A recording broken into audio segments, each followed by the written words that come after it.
people. Also, we are Black first on this platform. You guys know that means that we put our community first. We are number one. If we don't solve our problems, nobody will. We step forward and we do what we got to do to make sure that our people are as strong as we need to be. So if you agree with that philosophy, if you agree with the B1 philosophy, put hashtag B1 in the chat. Put your hashtag B1 in the chat. Also, shout out the city that you're from.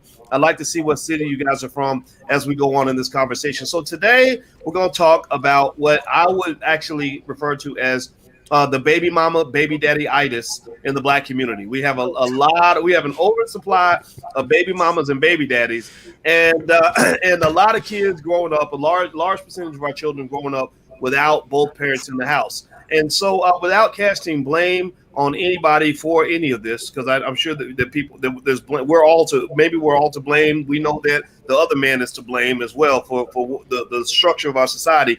I just want to get some insights into this. So let's get it cracking. Let's get started. So the first person I'm going to turn to is, and I'll introduce each panelist as they make their first comment. So I'm going to start with Dr. Charles Cole. Dr. Cole is out of Chicago, and he lives also in the Bay Area. You live in the Bay Area too as well, right? Oakland, yeah. Yeah. So, Dr. Cole, let's just start from the beginning. All right. So, I'll tell you, my mama was a baby mama, so to speak. My daddy was gone. He wasn't even there when I was born. When I was born, it was just me and my mother. That's it. And me and my mother's waiting on the corner for my grandma to pick her up from the hospital. That's how crazy it was when I was born. Never knew my dad, right? But I did have a stepfather when I was 3.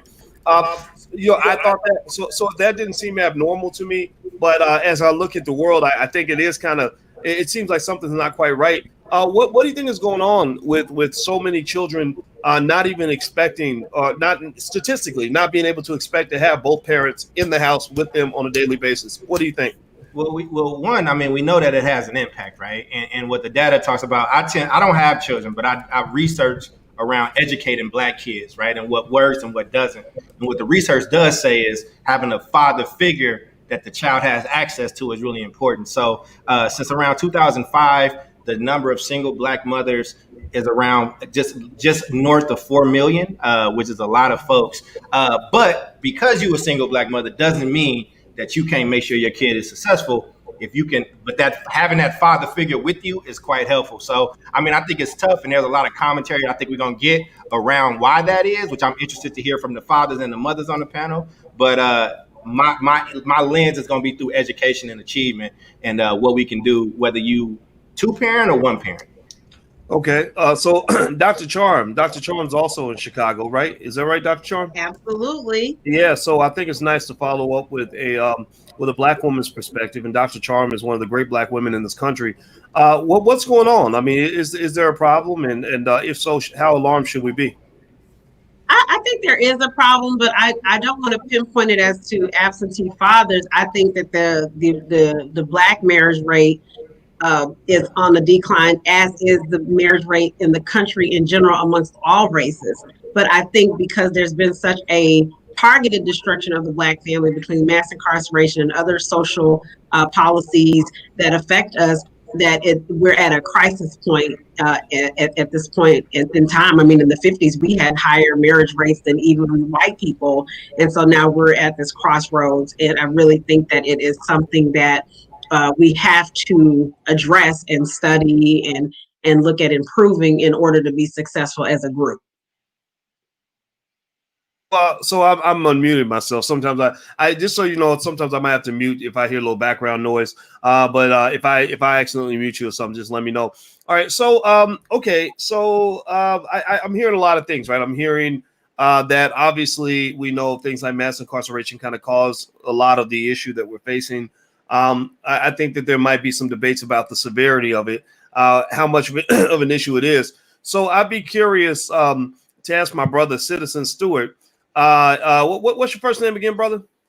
Chris Stewart. Chris. My brother Chris. Yeah. Should I be concerned?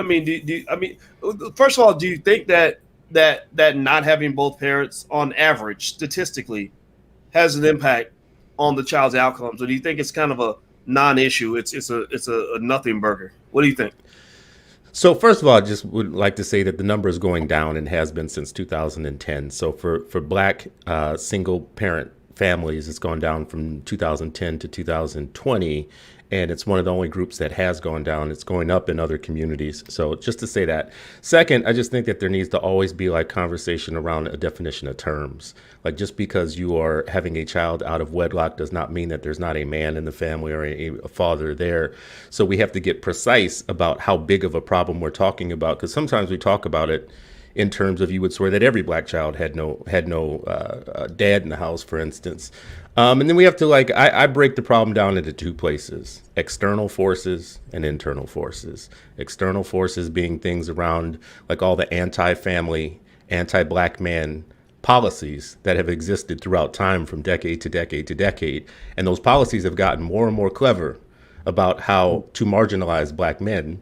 And then the internal policies are the things that we control, like our culture.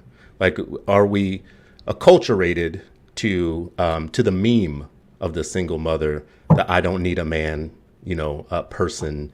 And what are our children consuming? What are we putting before them? What are they seeing that they're consuming that gives them the idea that it's a natural state of things to not have a man in the picture? So I'd be curious to ask my brother Tony Lindsay. You're a filmmaker, and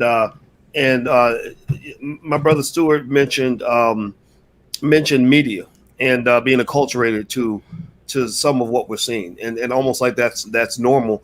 What role do you think media is playing in kind of perpetuating ideas that are not healthy for families and for community? Well, absolutely. I mean, that was my main concern, is that the things I always thought that what we should do is we really have to look at things through the lens of socially accepted norms, right? That we tend to adopt as Black people in this country. Like what works for others doesn't necessarily work for us. So like when we look at things like in the wider context, right? We know that the United States has the highest rate of children living in single parent homes in the whole world. Almost 25% of children living in the United States live in single parent homes. But then we also have to define what single parent homes are, because quite often when we talk about single parent homes in the context of Black people, we always tend to view the Black man as being absent in that picture. And so I agree very much with Chris in what he was saying, because if we look at the data, we look at the statistics, we'll know that Black fathers, whether they are married to the mother or they're romantically involved with them, they're still the most active participants in their children's lives of any other race. And that's been consistent for the last few years. Mm-hmm. Okay, so Constance Carter, I'd like to ask you this question. So my brother just mentioned the involvement that obviously every custodial and non-custodial parent is not created equal. And there are these studies that say that Black fathers are actually more involved with their children than other groups, right? Which takes out any opportunity for significant male bashing. But do you think that I'm not a believer that having an overly involved non-custodial parent is a replacement for having a parent that wakes you up every day and sends you to school and feeds you every day and is sitting there every day at dinner. I know that maybe I'm biased. I had a blended family, and there are times where I have to say to one of the kids, I'm like, I'm gonna call your daddy, because we need your daddy involved in this situation right now, because if you were my biological child, somebody might be getting strangled right at this moment, right? But I can't strangle you because you ain't mine. But let me call your daddy, see if I can get strangling permission. I'm kidding. I don't promote child abuse, but y'all get the point. And if you haven't ever wanted to strangle your child at some point, then you haven't been a parent. So Constance, what do you think? I mean, I don't know if there's a replacement for having a parent right there in the house. What are your thoughts? I think that having a parent, there's no substitution for having a biological parent in the house. I got married really, really young and started having kids really young in my early 20s. And getting married, you never think that you're going to be in a place where you're not going to be married at some point. You don't get married to get a divorce. And simply that those things sometimes just happen. And so I never thought that I would be a single parent ever.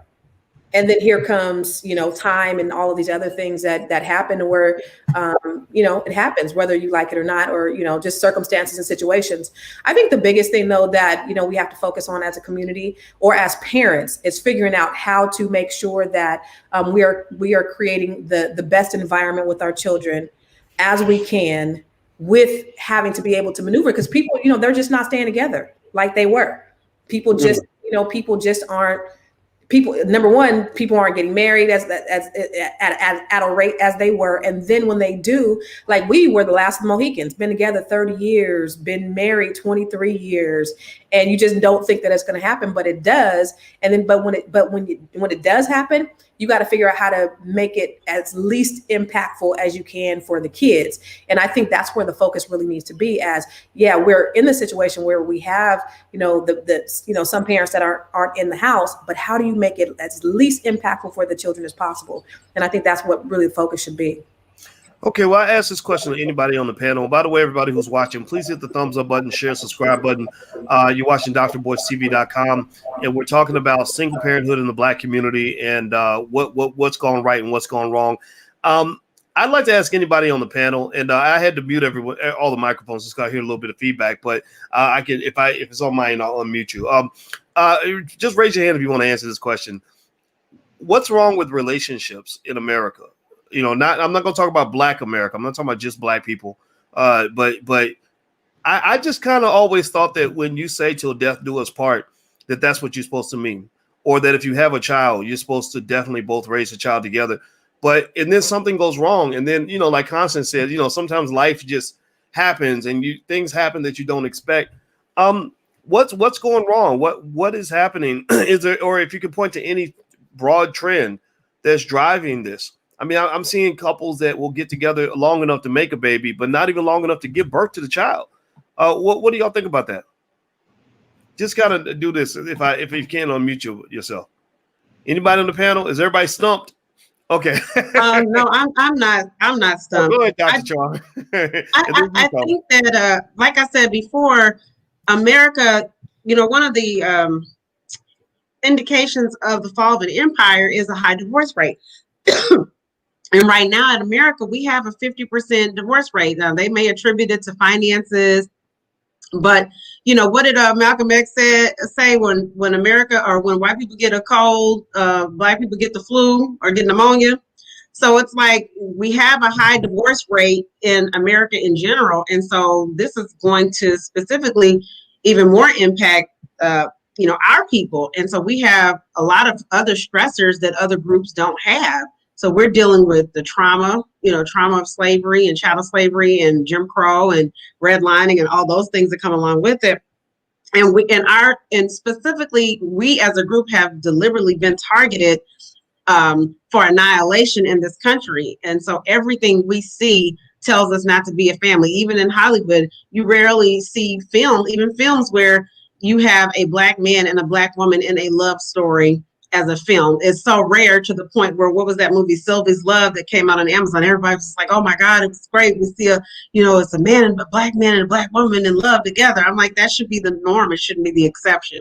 So we're constantly attacked with all these images and all these other things that we see, and dealing with the trauma and the fallout and the financial fallout. So I think coming in, and I've never been married, so I can't, I'm not like Constance that can speak from the perspective of a person that's married, but from a perspective of a person that is a single person and is dated, but also and really self-aware. I think in general in this country, people go into marriage with unrealistic expectations. And then when you compound that with a specific trauma to this specific group that has specifically been attacked, then it is a recipe for disaster in a lot of ways. So let me ask you this, Dr. Cole. Sorry, you know what? Tony was next. And okay. I'd like to ask the panelists. First of all, raise your hand if you have children. Everybody who has a child, raise your hand. Okay. Looks like all you raise your hand except Dr. Cole. Okay. I sure didn't. How many of you are how many of y'all are married? Raise your hand. Or married now. Okay. How many of you have been married? Raise your hand. Oh, don't worry. Don't be ashamed. Don't be ashamed. Okay. Well, I guess being married means you've been married, right? Okay. I asked this because I want to get some different perspectives on it. So, Dr. Cole, what are you about? How old are you, man? About 30, 33, 34? Well, thank you. I'm 37. 37. Okay, well you look 28. Brother, I'll be here on every show. Keep going. But you're as smart as an 80-year-old. You're as smart as an 80-year-old. All right. So Dr. Cole, I'd be curious to get your take in terms of being a single man, and you're a sharp guy, good looking, no homo, but you're a good looking dude. And I got, brothers got to say that, right? Because y'all, I don't want y'all spreading no weird rumors, brother. Listen, sorry, brother. I gotta get that out. I gotta get that out. Anyway, I'm being silly, but no. But in all seriousness, though, you meet women in different places and things like that. What's it like? And I'm asking this because I want to go in the direction of just talking about relationships, because relationships obviously lead to procreation and family situations, good or bad. What would you say that about dating as a 30-something Black man that might surprise us in terms of what you're seeing, like seeing the world from your eyes in the position that you're in? Share some thoughts on that.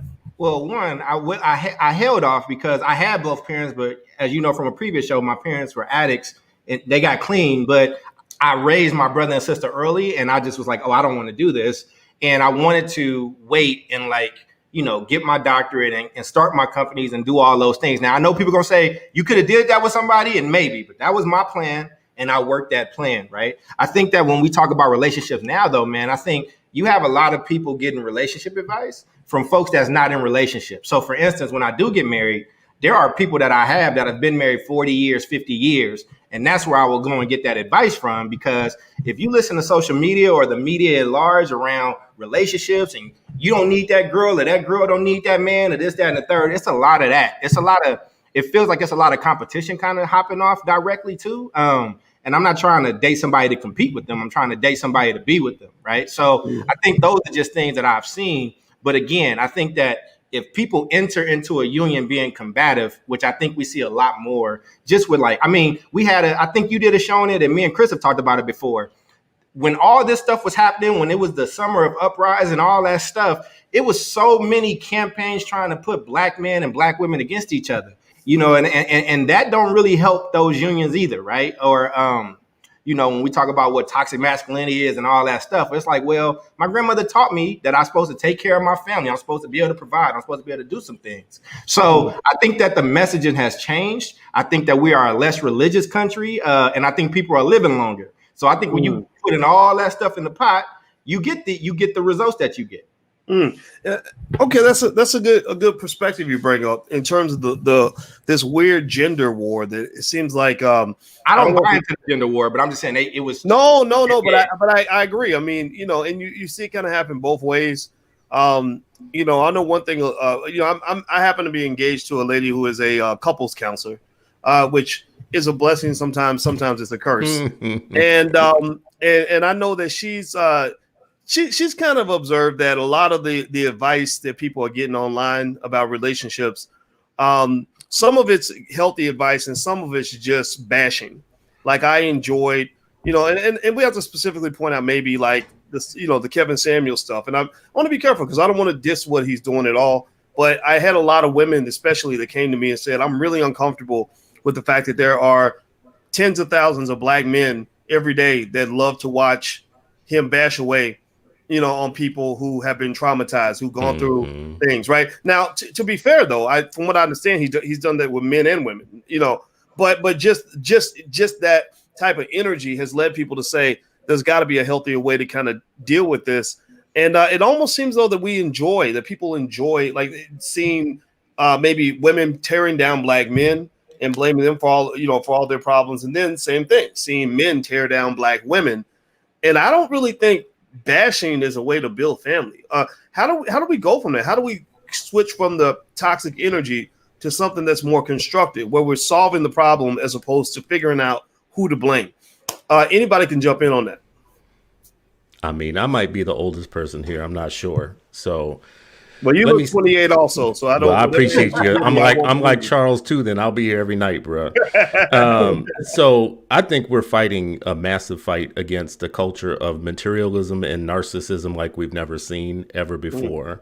I think we are watching the tenderization of relationships that I've never seen in my lifetime. That wasn't. You asked, when people were dating. When I think back to a long time ago. There were just things that didn't exist that exist now that have automated the dysfunction of relationships, have made it, a social media. Everybody wants an Instagram husband and lifestyle. And somebody who's been married for 15 years, I can tell you there's no such thing as an Instagram husband or relationship. If you're not ready to be sick with somebody, or you're not ready to build with somebody in rough times and rough patches because it doesn't look good on your Instagram, you're in trouble. So I hate to sound like, the old person who's going to say like, people don't want to join things anymore. Churches are having trouble keeping parishioners and keeping congregants in their churches.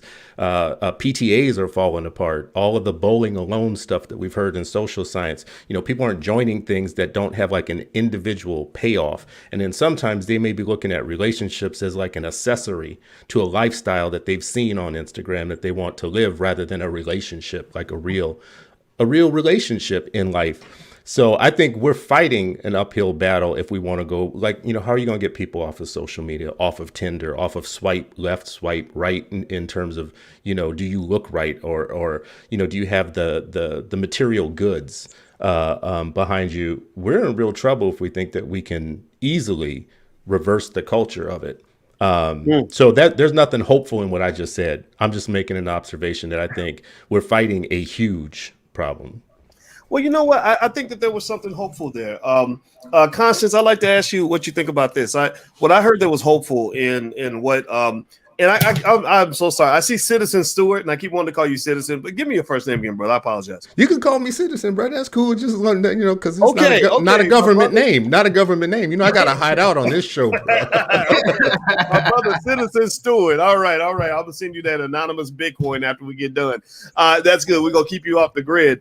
All right. So like my brother, Mr. Stewart just said, it sounds like he was kind of bringing things back to earth, right? He talks about the tenderization of relationships. And at first I was like, wait, I didn't know, I didn't connect it to Tinder, the app. At first I was like, Tinder, what do you mean? Like Tinder, the way meat is tender, like it's too tender, like tenderoni? Or you talking about Tinder, like money tender? Like, oh, Tinder, the app. I get it. Okay. Yeah. And you're right. Like, so Constance, I like, for example, I've never messed with the Tinder app. Lord knows I wouldn't, but it's almost, from the way it's been described to me, it sounds like just a really, really bad way to be introduced to relationships and sexuality. Just something that just doesn't compute. Certainly it's not going to lead to healthy relationships. Not going to lead to anything lasting. It seems like it's disease infested and, built on sort of, triggering these sort of very just lustful kinds of energy, right? That's not going to lead. That doesn't lead to love and relationships. Well, what's that difference? And how do you even talk about relationships in a world where things have been tenderized? Constance.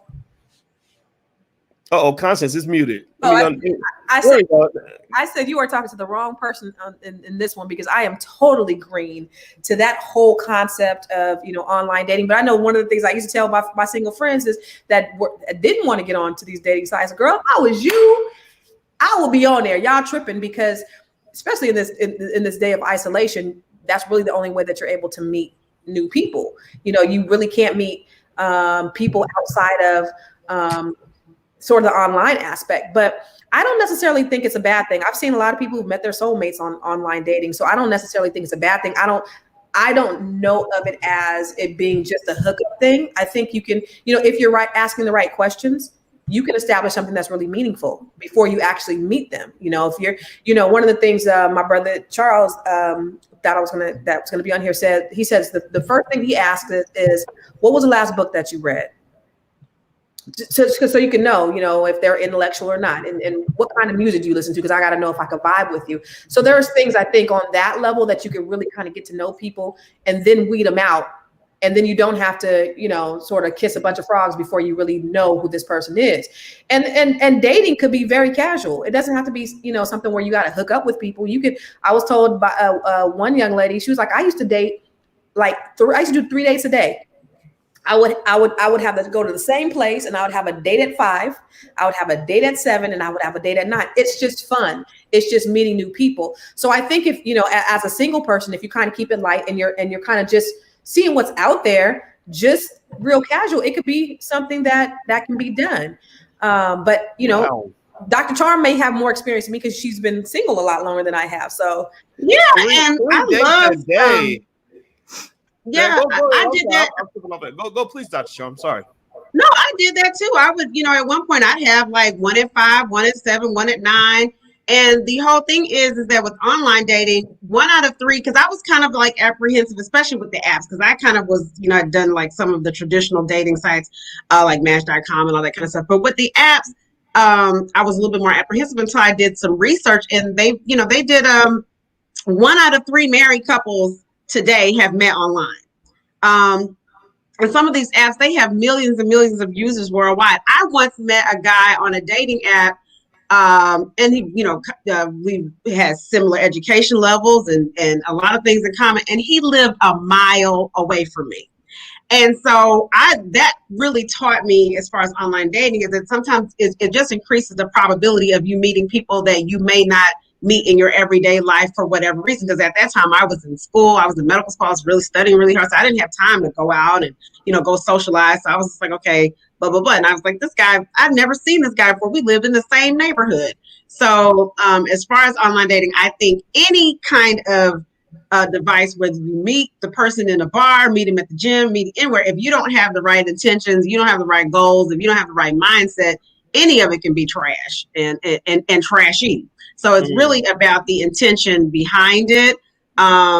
I have one of my really good doctor friends met her husband on eHarmony. They got married, and this was kind of a weird one. They proposed, I think, at their first meeting, or he proposed to her at their first meeting. They got married within I think they would have got married within 2 months, but then his mother died, and they've been married a decade now.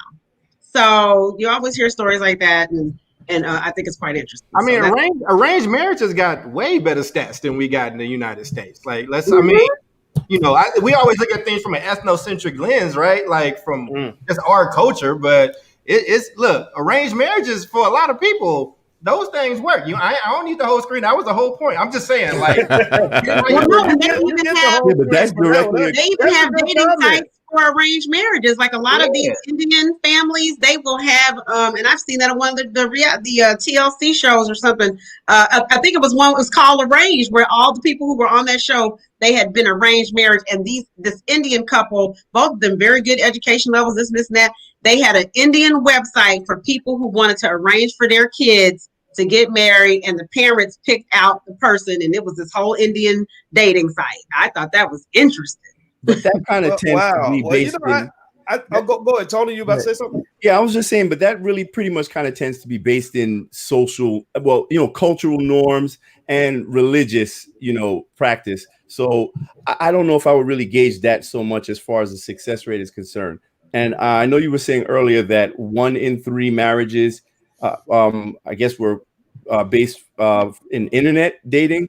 But I'm interested to know what the divorce rate would be on that, like personally, because I think that we're in an age where human to human contact is being just totally replaced with digitization, right? And, we can interview people on the internet and say, hi, let me check this guy and check that one out. But you can do that in person. Like, how are you really going to tell what a person is like if you're not looking in their eyes and seeing, what they mean, watching their body language and all of that. So I disagree, though. I think you could really connect with someone on an intellectual level before you make physical contact. I'm looking at some of the comments, and they're like, you're kissing a bunch of frogs, and I don't think that you have to kiss a bunch of frogs. You don't have to be in a relationship. You're just really getting to know people on that level, and that's how you get catfished. I mean, they got shows like that. Don't get cat. No, that's how you don't get catfished, because first you start and you talk here, right? You're talking from your heart and from your soul, and then you meet,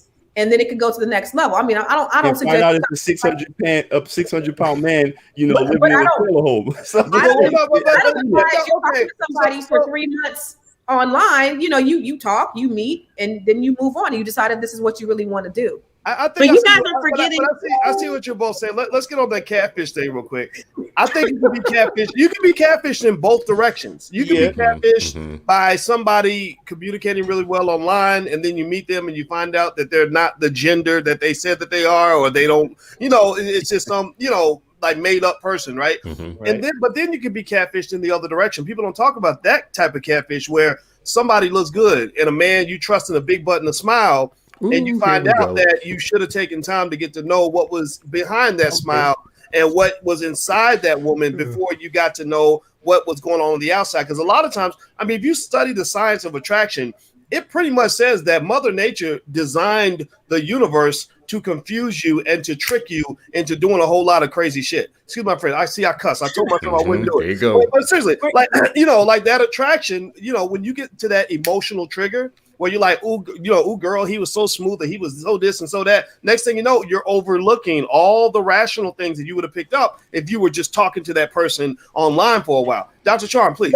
We're missing a big point here. And the biggest point that everyone is missing is coronavirus. Okay. There's been an explosion of online dating because people have been locked down. The bars are closed. The restaurants are closed. I mean, really, I think it's some good pickings online right now because you got people that probably wouldn't be on the apps that's on the apps right now because of that damn Rona, that heifer Rona. So, you know, and really we're being prudent and safe. We need to social distance. And what more social distancing can you have than being online? But I think you have to be smart about how you online date. The way I online date, now, I will background check these fools. I surely will. That's what it's for. $19.99, give me peace of mind. But, what you do is you meet, you chat a little bit on the app.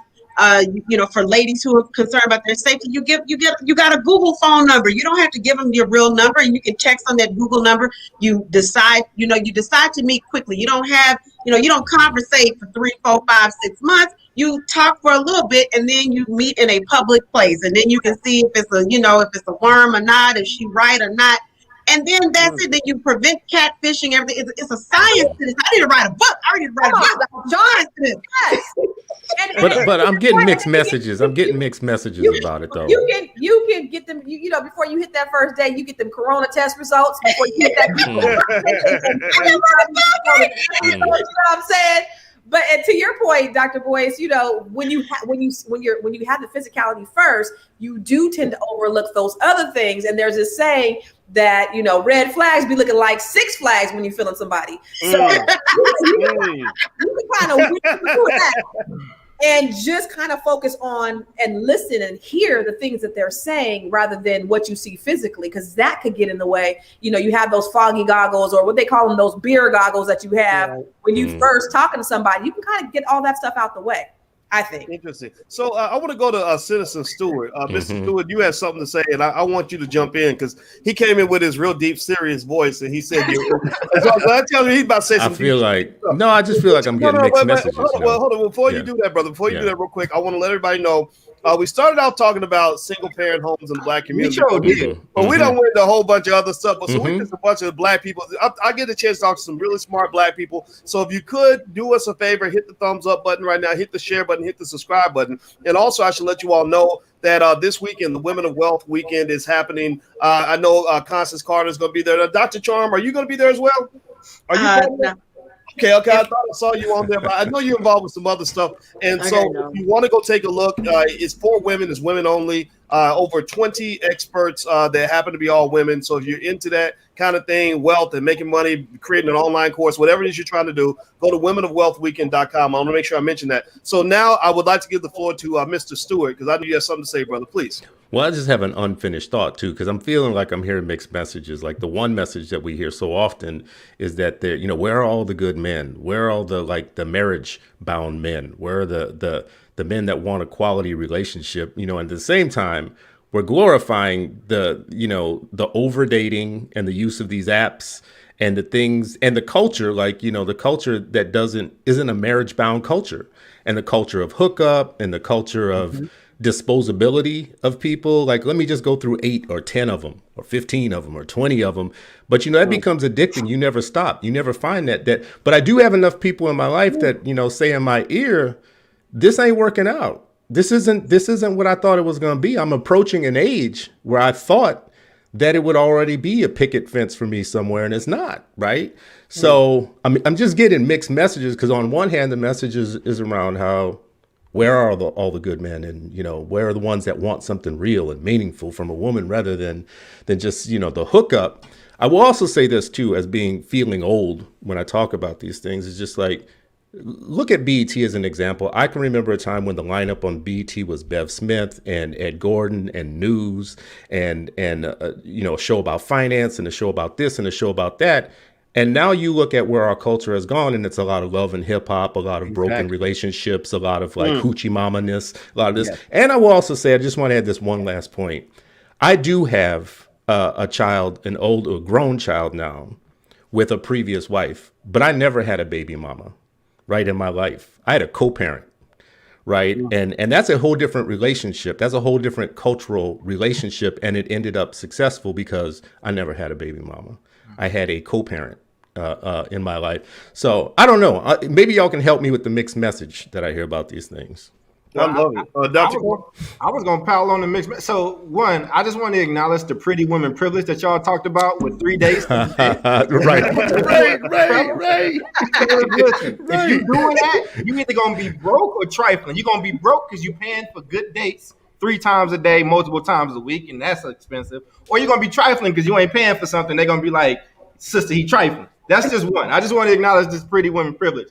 And for the brother in the top, man, who was worried about the catfish, listen, brother, if you talking to somebody and you like her and you ain't got on a video chat and she won't get on there with you, just go ahead and turn off, brother.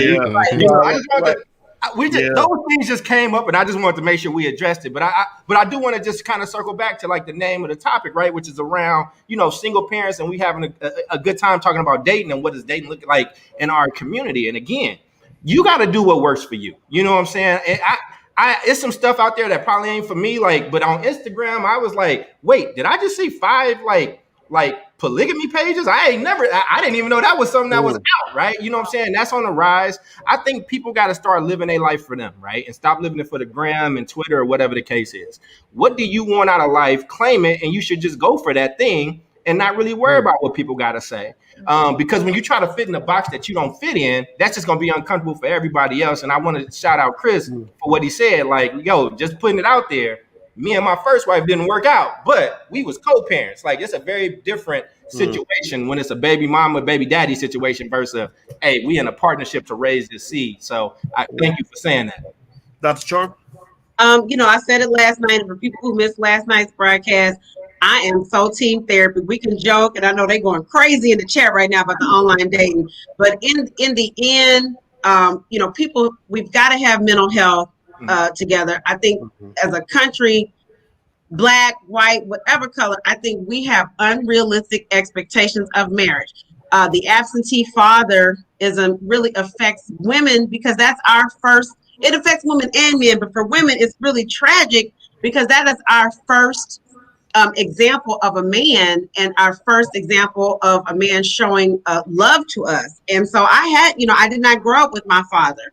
I did not have my father, but I had uncles. I had parents who other parents, friends, and friends and family where I saw people who had been married 40, 30, 20 years.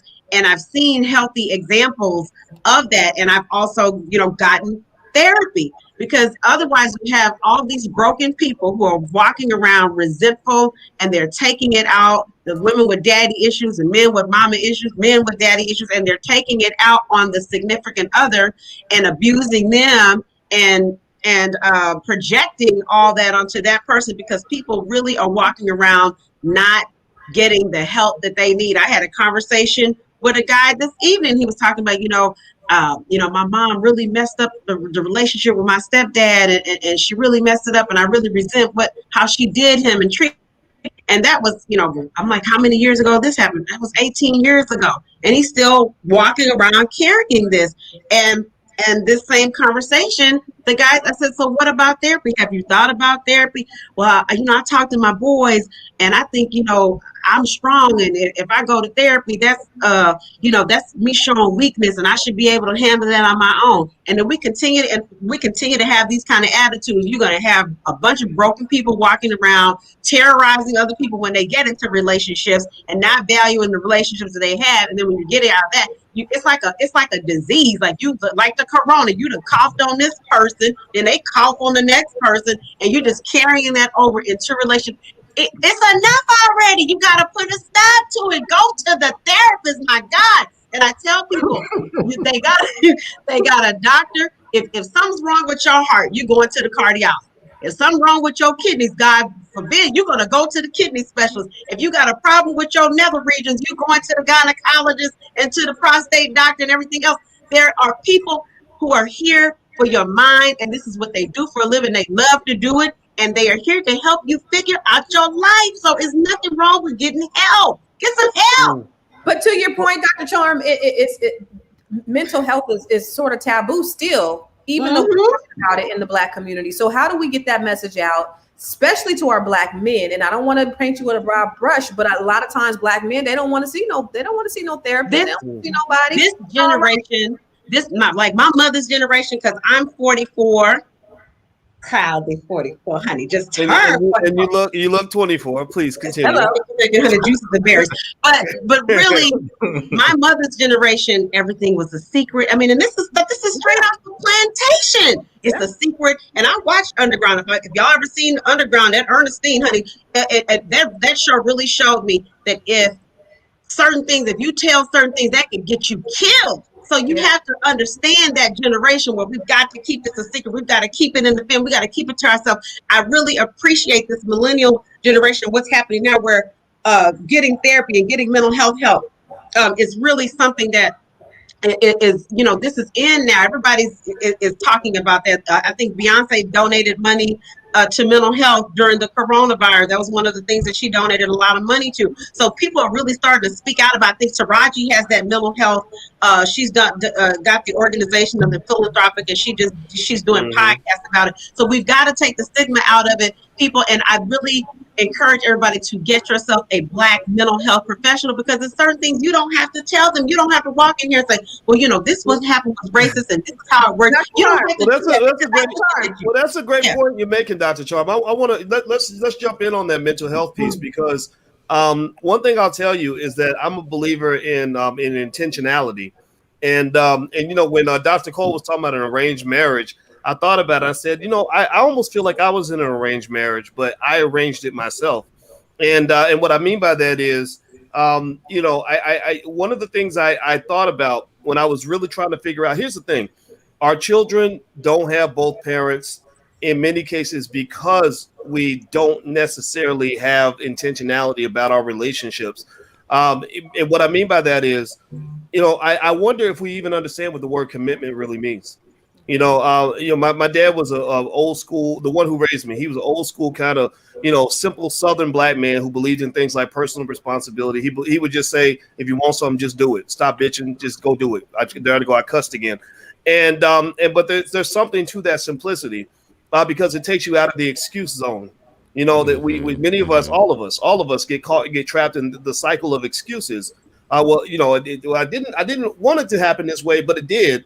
Well, but you did that, right? Why did you do that if you didn't want this to happen? Well, because now you in child support court, you ain't got no money because you got all these baby mamas and children everywhere, right? So you had something to do with that process, and I'm not looking down on that, right? But I do think that there's something about intentionality and commitment where you realize that your family is the most important institution that you'll ever be associated with.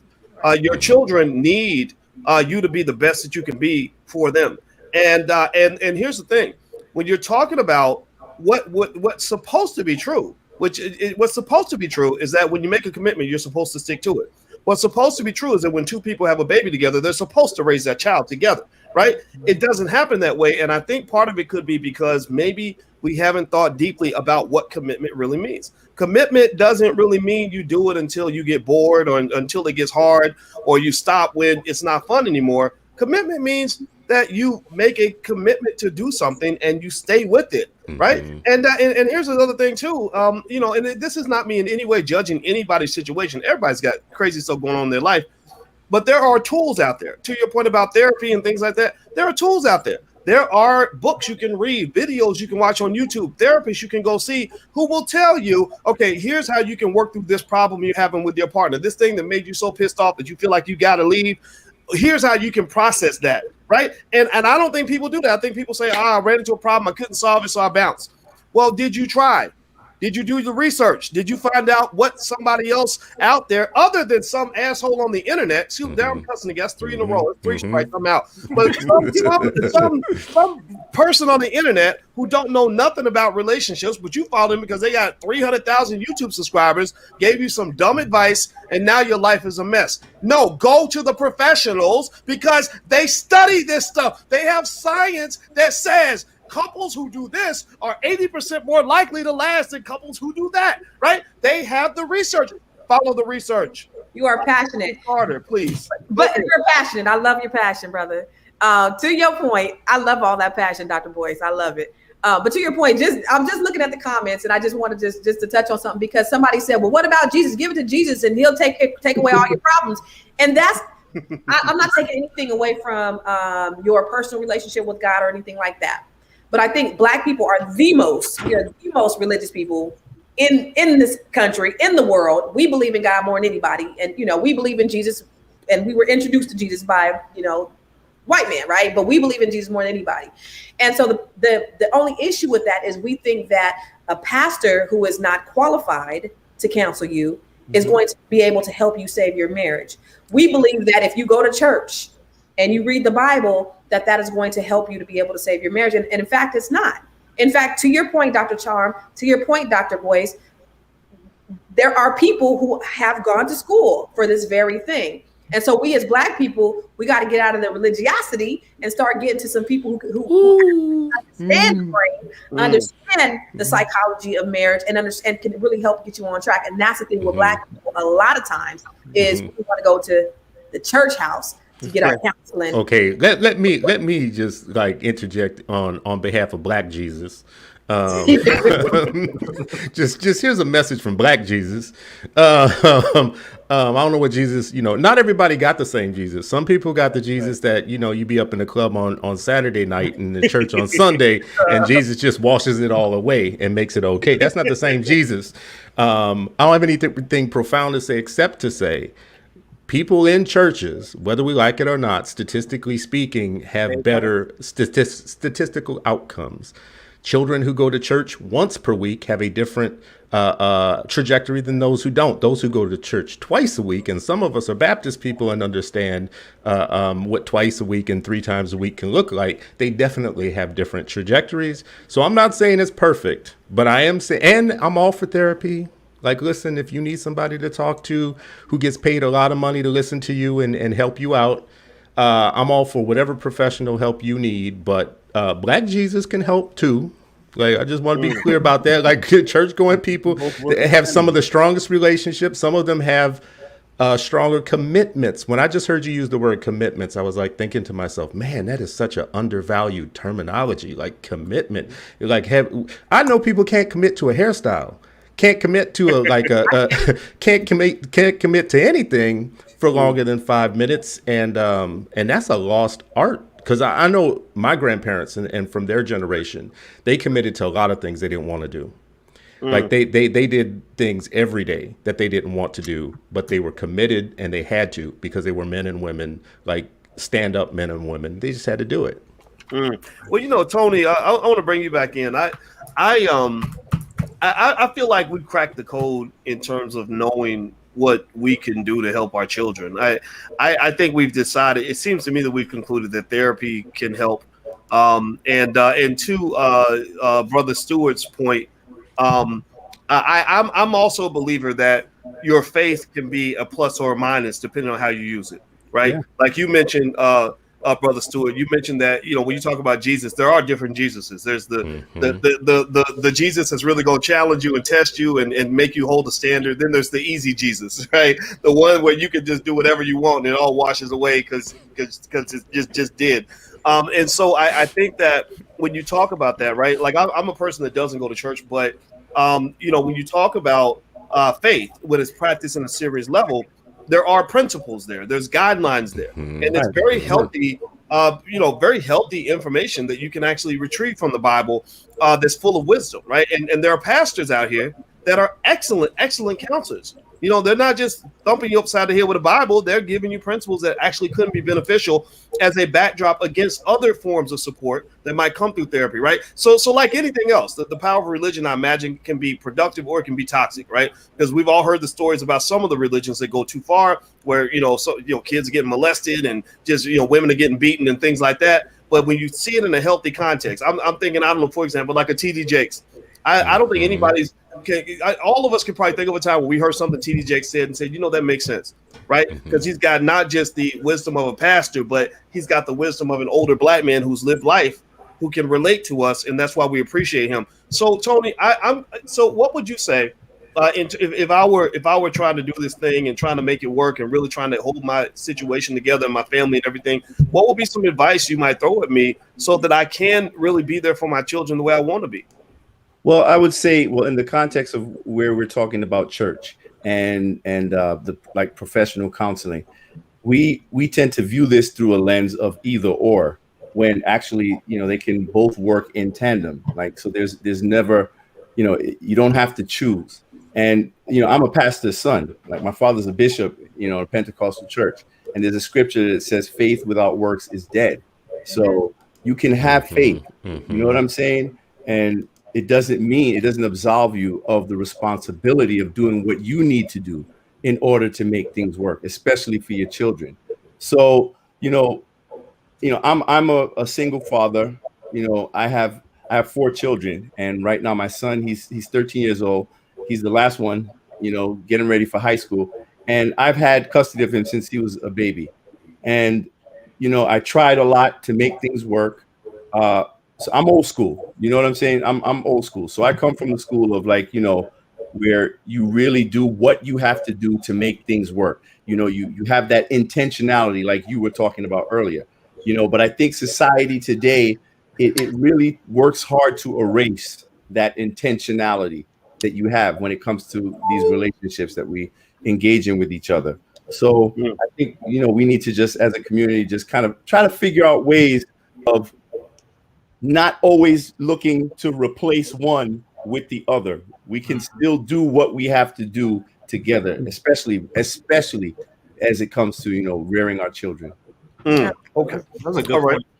So what we can do now, by the way, everybody, we're doing a panel on, we started off talking about children without both parents, and it went into dating and relationships, which I think was appropriate, actually, because that's where children come from, right? You date, you have relationships, and how that relationship goes determines how easy or how difficult that child's path is going to be, right? It's much easier as a child to have 2 parents that get along than it is to have 2 parents who hate each other, right? So there's a connection, right? So that's why I thought it was great to go into dating and everything else. I didn't feel like we were straying off topic at all, because that's where babies come from, right? So if the panelists would do this honor for me, first of all, the audience, if you guys could hit the thumbs up button, hit the share button, hit the subscribe button, please do that. And I should also mention that we have the blacklovechannel.com, which I hope you'll subscribe to.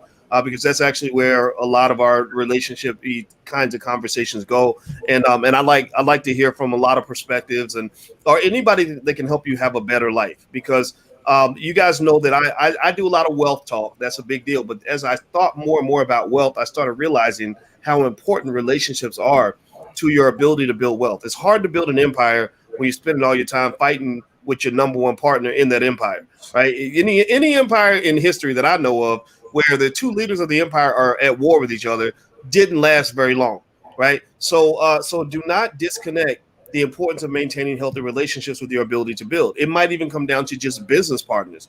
Constance, Rob, you work with Rob a lot, right? Rob is his name, right? Yeah, you and Rob get along really well, and it's allowing you to build together. And you couldn't build like that if you didn't get along really well. So I know that my brothers, Mr. Stewart and Dr. Cole, they work together. They are partners, right? So these partnerships are, these relationships are critical to find them, maintain them, and work through your differences so that you can keep building as opposed to fighting. So I hope everybody gets that. Give me a yes in the chat if you get that. So I'd like to ask everybody in the panel if you could do this. Could you give us like a closing statement? Just something that'll let us walk away smarter and better people, because we're not just here to just chop it up. I want us to all be better. So let's start with you, Dr. Cole. What parting statement would you like to leave us with that will help us all go home feeling like we are all better, more capable Black people? So one, just Black dads do matter. They matter a lot. I wrote a whole book about it, Beyond Grit and Resilience, and it talks about Black boys that grew up to become doctors and what helped with that. And for those single moms that were there, hope is not lost. What the data says is that a father figure. So what these mothers did is that they found their uncles, they found her brother, they found other people in the community. They surrounded that boy with other men. And it's important for Black boys and Black girls to have Black men in their life, whether it's their biological father or not. I think on this piece, just to put a button on this last part, man, for relationships, there's a right conversation and a real conversation. And you probably shouldn't be listening to people that are miserable, that can't keep a man or can't keep a woman. That's probably not where you want to go for your advice. It's just not, right? I'm just telling. It's not a diss to nobody. It's just you want to go to somebody that's been married for 50 years or 60 years or that got some wisdom about them, right? And I think what we didn't touch on, but we alluded to, and I want to leave us with, is the importance of generational knowledge that we need to pass down. Sure, we're supposed to expand and improve upon the previous generation, but that doesn't mean we throw out that wisdom and we don't listen to it. So go sit down with Big Mom and have some lemonade and let her school you. And go sit down with Grandpa, who's been heading his household for 50 years and put kids through school and raise families and all that stuff, and let them school you. And I appreciate you having us here, Boyce. And if y'all want to check out the show Chris and I got, it's called 8 Black Hands, and it's about 4 Black brothers talking about Black education for the 8 million Black children in this country. Right. All right. So that show is called 8 Black Hands. Yes, you've been on it. Yeah. That I know. I remember being on there. It was a really great interview. And so that's just the number 8 Black Hands. Number 8 Black Hands, and if it's on Twitter, 8 Black Hands 1, the number 1, and you can find us. So we'll help y'all out with that. Just reach out. There we go. All right, so everybody go find that show, subscribe, and support what these brothers are doing. I think it's extraordinary. So, Dr. Charm, your final thoughts? My final thoughts are, I want to be hopeful. They said I was loud in the chat, but at this point, we need to be loud because there's some things we need to hear. But really, I remain hopeful. I am an eternal optimist. I think that down the line, we'll look back and say, okay, we struggled, but what was it? Without struggle, there's no progress. And I really, really do believe that Black people, we have the ability, we have all the tools that we need, the financial acumen, the knowledge, the fortitude. I mean, we come from all these different ethnicities in Africa. We are the best of all the ethnicities. Together when we were brought over here on the slave ships. I mean, I've got Akan, Fulani, Tikar, Hausa. I did my ancestry DNA.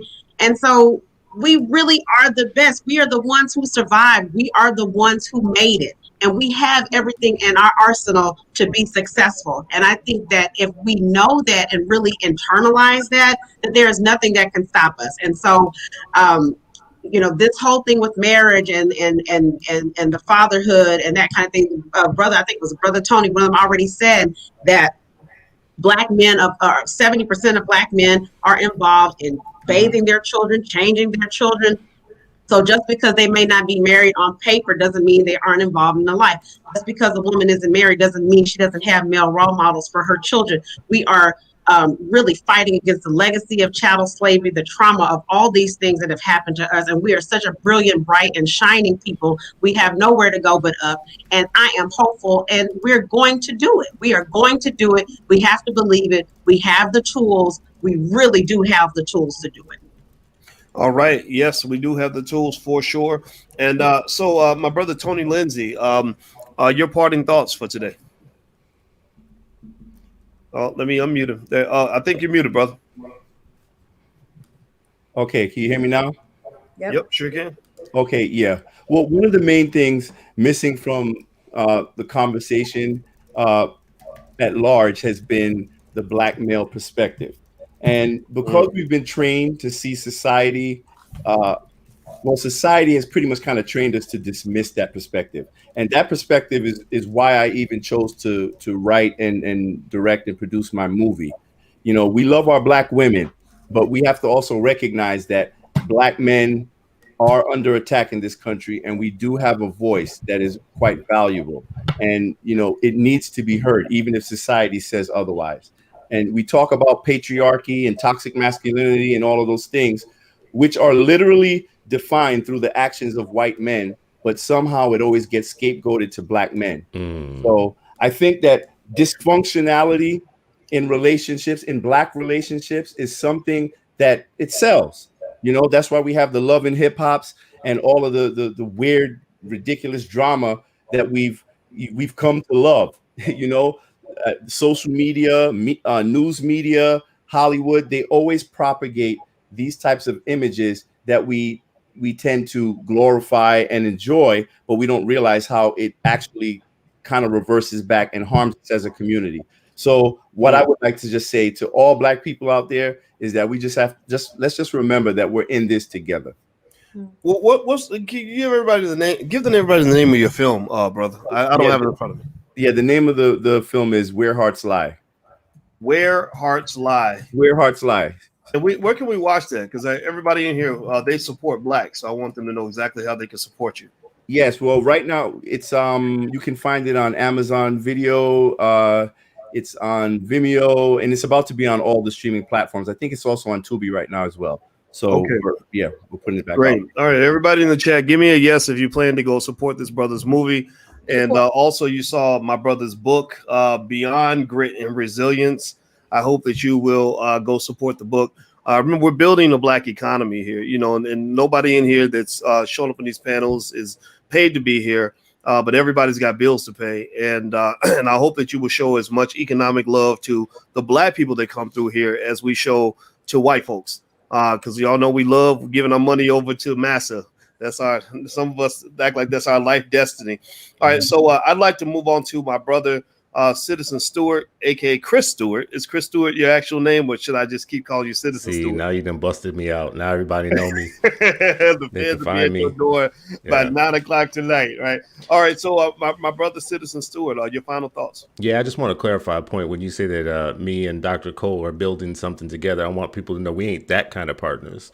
I just want to be real about it. We are building something together. The appropriate term is no homo. Okay, ahead. There you go. If that's what I should have used, but he is my brother. He is definitely my family and brother. We are building something together.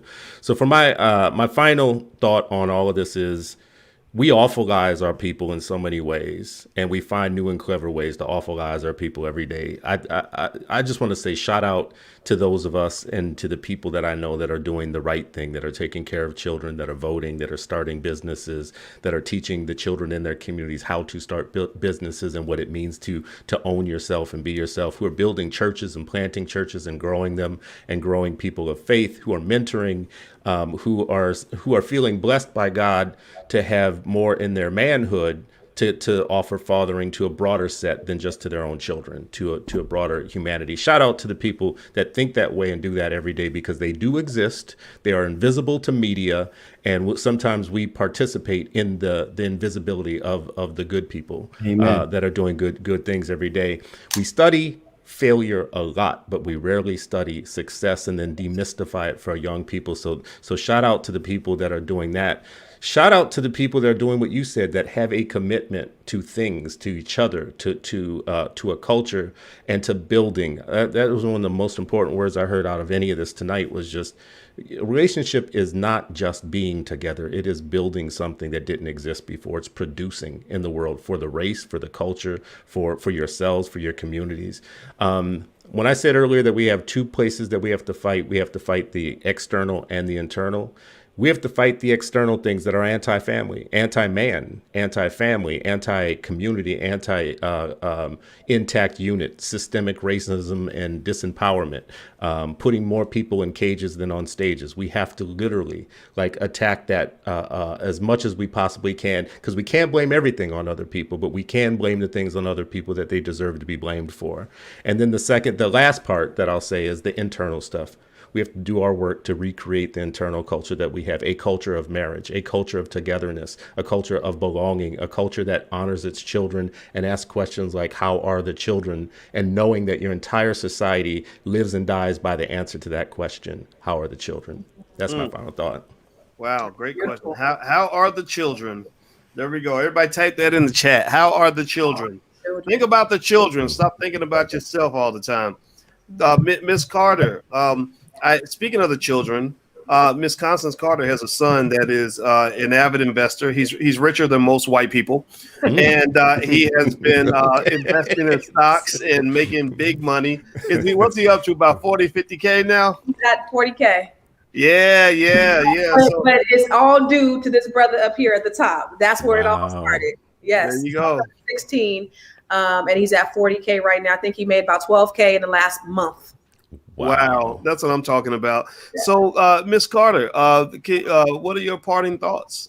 Well, I think about, the things that everybody said, and they're all thoughtful and meaningful. And I had a lot of the same views on relationships about, commitment and covenant and all of those things, because they're very important. But I know that sometimes things just don't work. And that's the bottom line. Things just don't work. And I think that there's a lot of internal things that we need to do. Brother Chris talked about, going and sitting down with Big Mom and them and just seeing how they were able to make things work for 40, 50 years. But a lot of times they were in dysfunctional relationships. The husband had, a side, and this is in my family, so I don't know about anybody else's family, but they have whole other families and relationships, and people are miserable and they're just there because they're there. It does not mean that it's healthy. And so there's a lot of internal work. And to Dr. Charm's point and to Dr. Boyce's point, we have to look at really internally getting that mental health taken care of, dialing down on that, and so that we can become whole human beings. And if it does not work, then figure out how you can work together. And that's where I am right now, just figuring out how we can work together to make sure that our kids have what they need so that they can be the best that they can be, and trying to, lessen the impact and fill in the gap and make sure that they're still happy and healthy. And I mean, that's the bottom line for me, is just kind of figuring out how I can fill in the gap, because we don't have that unit anymore. So that's been really important to me. But I think there's just a lot of work that we need to internally do. And again, sometimes things just don't work. And the Black family is the foundation of the Black community. And we have to figure out, maybe more non-traditional ways, just like Dr. Charm talked about, filling in the gaps with those uncles, and everybody else talked about filling in the gaps with those uncles and mentors and having all those people around. These brothers are, unfortunately, in a lot of places, the exception and not the rule. So we don't see a lot of them in a lot of the neighborhoods. And how do we get that? How do we get that out to the masses? I don't know. But I think that's a very necessary and a very real question that we need to have. All right. Well, I love it. These are great, excellent final thoughts. And I hope you'll join me in giving a digital round of applause to the panelists. Please go follow them on social media. Look at what they have going on. Let's make them rich and famous and successful and everything that they want to be in life. I want to see everybody win. We own our own Black media. That's what we're all doing, and we want to build and create the community that we want to see come to life. Also, hit the thumbs up button, share button, and subscribe button if you haven't done it yet. And don't forget that the Women of Wealth weekend is coming up this weekend. I know Constance will be there, and about 20 different Black female experts on everything from starting your money making side hustle to making money from an online class, financial lovemaking. I think they have a lot of other great topics. So check it out. There's the URL. I'm going to give a quick final thought, and I'm going to say this. Here's the deal. First of all, it's not your fault. It's not your fault that so many crazy things happen in our families. It's not your fault. You don't have to blame yourself. Don't beat up on yourself because it's complex, right? We know how white supremacy works. We know that things were done to us. We know that people did harm to us. We know about legislative moves that were made deliberately designed to create some of the chaos that we're seeing right now. It's not all chaos, but there's a little bit too much of it and not enough for us to build. We also understand, in addition to knowing that it's not your fault, we understand the importance of healthy relationships when it comes to empire building. You cannot compete with white supremacy if you cannot form structured, cooperative scenarios where everyone's helping each other in a productive way to achieve a collective goal. You cannot have success in this society as Black people without some sort of collective action, starting with your family. Your family is your first institution, your first army, your first business, your first everything. Constance will tell you that. Her son's going to be a multimillionaire one day. He's going to be a great soldier to have in her army. With that said, while we know that it's not your fault when you see some of the dysfunction in your family, a lot of us have it. It's not your fault that it's there, but it is your responsibility to address it. It is not your fault, but it is your responsibility. And what that requires is a type of relationship consciousness where you take stock of some of the things that you grew up with, some of the things you thought were normal, but you know that they're abnormal, things that you know were unhealthy, things that you know were very traumatic. And it's important that you take responsibility to break those cycles and to get the help that you need so you can break those cycles in a healthy way and give your children a chance to have a life that's better than the one that you grew up with. You know, when I grew up, when I was a baby, I was stunned. I was literally stunned when I found out that when I was born, I asked my mother, I said, who was in the delivery room when I was born? She said, it was just me, you, and the doctor. And I said, there was nobody even waiting in the hallway. She said, no. She said, Grandma dropped me off at the hospital to give birth to you. And they went to Kingfish because Friday night was when they went to eat Kingfish. And I knew my daddy wasn't there. But I found out there was nobody there, and I just visualized my 17-year-old mother and this baby by themselves in the hospital. And I said, "Oh my God, it was just me and you." That was like a scary thought, and I was sitting there thinking, "My God, I would have aborted me." Why? That's got to be so scary. And I had so much respect for that woman in that moment to know that she stuck it out for whatever reason. She stuck it out, and that's why I'm here talking to you right now. And what I will say to you is that these traumatic stories are way too common. You know, these crazy challenges in our families, these are solvable problems. That's what I'm saying. As a community, we have too many of our people that die from diseases and illnesses that could have been prevented. And we have families that die from problems that could be solved with a good therapist. So I want you to take stock of some relationship consciousness. I want you to understand what it means to be intentional. I want you to understand that word commitment. I want you to understand what it means to make a choice. And what that requires is that you're going to have to go get some help. If you are as crazy as the rest of us, raise your hand in the chat if you're crazy. Say, yeah, all the crazy Black people in the room, say I'm raising both hands because I know that some of the stuff I saw was not normal, but it is your responsibility to become conscious of it and to do something about it so you can create healthier environments that will allow you to build. You cannot build a strong community if you're starting over in every generation. And this ain't about wealth. This is about things that are far more important than wealth. This is about so many other things beyond wealth. So I just want you to understand that. So that's my 2 cents for today. Thank you again to all the panelists that came in. I appreciate y'all very, very much. And also thank you all for listening. I hope you'll hit the thumbs up button on your way out of here. And there's the URL for the Women of Wealth Weekend if you want to join. And also, please make sure you subscribe to something because we're building Black media. And I really appreciate my relationship with you. And I will never take that for granted. If I ever do, just slap me upside the head and set me straight because I love y'all too much to be stupid. So take care, everybody. Talk to you soon. And thanks to the panelists as well.